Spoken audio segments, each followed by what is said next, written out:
भारत दैनिक news में आइए बढ़ते हैं खबरों की ओर। बालाघाट से बड़ी खबर। महाराष्ट्र की पुलिस बालाघाट के पान मसाला व्यापारियों को कर रही परेशान। शक के आधार पर कर रही मिथ्या कार्रवाई। चैम्बर ऑफ कॉमर्स ने एसपी को सौंपा ज्ञापन। कार्रवाई पर रोक लगाए जाने की मांग। कहा, ऐसे में कैसे कर पाएंगे व्यापार। बालाघाट जिला महाराष्ट्र राज्य से लगा हुआ है, जिसके चलते ही बालाघाट के व्यापारी महाराष्ट्र के विभिन्न जिलों में जाकर व्यापार करते हैं, तो वहीं यहां के व्यापारी भी बालाघाट बिक्री व खरीदी करने आते हैं। वहीं वर्तमान समय में महाराष्ट्र जिले में गुटखा पाउच, पान मसाला पाउच पर प्रतिबंध लगा है और ऐसे में अवैध रूप से बिक्री की जा रही गुटखा पाउच व पान मसाला पकड़े जाने पर महाराष्ट्र पुलिस बालाघाट के व्यापारियों को पकड़कर उनके विरुद्ध कार्रवाई कर रही है, जिसके चलते व्यापारियों को परेशान होना पड़ रहा है और उनका व्यापार भी प्रभावित हो रहा है। हाल ही में हुई कार्रवाई के विरोध में चैम्बर ऑफ कॉमर्स इंडस्ट्रीज के पदाधिकारियों ने पुलिस अधीक्षक समीर सौरभ को ज्ञापन सौंपकर इस मामले में की जा रही कार्रवाई पर रोक लगवाने की मांग की है। चैम्बर ऑफ कॉमर्स के पदाधिकारी अभय सेठिया, रमेश रंगलानी समेत अन्य बताया कि विगत कुछ दिनों से महाराष्ट्र पुलिस द्वारा हमारे कुछ साथियों पर मिथ्या आरोप लगाकर उन्हें एवं उनके परिवार को सूचित किए बिना अपने साथ महाराष्ट्र से संबंधित थाने में ले जाने का कहकर अवैध रूप से उन्हें अज्ञात स्थान पर ले जाया गया है, जिसकी सूचना उनके परिवार को नहीं दी जाती है। उन्होंने बताया कि महाराष्ट्र राज्य में कुछ व्यापारियों द्वारा मात्र बालाघाट से पान मसाला एवं तंबाकू के व्यवसायियों का नाम मात्र लेने से उन्हें मिथ्या प्रकरण में शामिल कर लिया जा रहा है। ऐसे में भविष्य में अन्य व्यापारियों के साथ भी इस तरह की घटना होने की आशंका भी बढ़ गई है।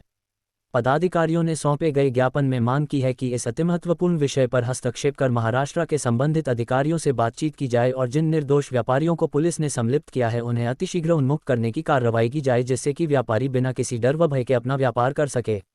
साथ ही चेतावनी दी गई है कि यदि इस तरह की कार्रवाई महाराष्ट्र पुलिस के द्वारा गलत तरीके से की जाती है तो समस्त व्यापारी इसका विरोध करेंगे। ज्ञापन सौंपने के दौरान सुमित मंगलानी, त्रिलोकी दुबे, अविनाश बजाज, आदर्श जैन, मोहम्मद शफी मेमन, मोनिल जैन समेत अन्य पदाधिकारी मौजूद रहे। भारत दैनिक न्यूज बालाघाट से MKNGN की रिपोर्ट।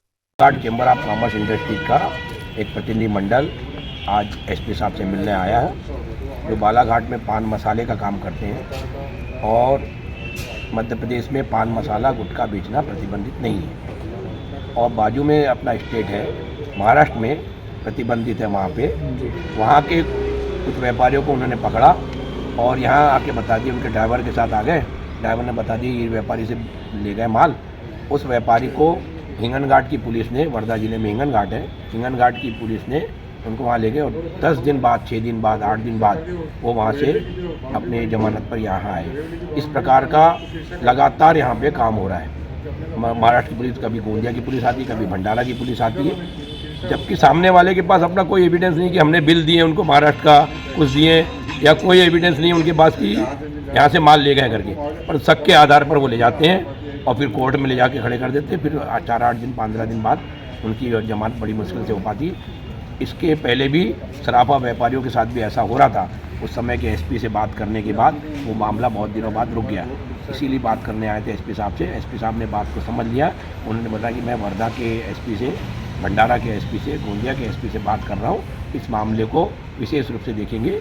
कहीं कोई भी नियमों का उल्लंघन हो नहीं रहा है इसमें, ना व्यापारी कोई नियम का उल्लंघन कर रहा है, तो इस बात को रोके और व्यापारियों को अपना संरक्षण प्रदान करे शासन। इस दृष्टि से हम आए थे और उनकी बात से हम लोग सब सहमत भी थे। जिस प्रकार से एसपी साहब ने इनिशिएटिव लेकर काम किया है, निश्चित रूप से आने वाले समय में इस बात को रोक लगेगी, किसी व्यापारी पर जबरदस्ती का दोषारोपण नहीं करेंगे और पुलिस की गिरफ्त में आने से बचेंगे। कितने व्यापारियों पर कार्रवाई की गई? अभी 2 व्यापारियों पर की।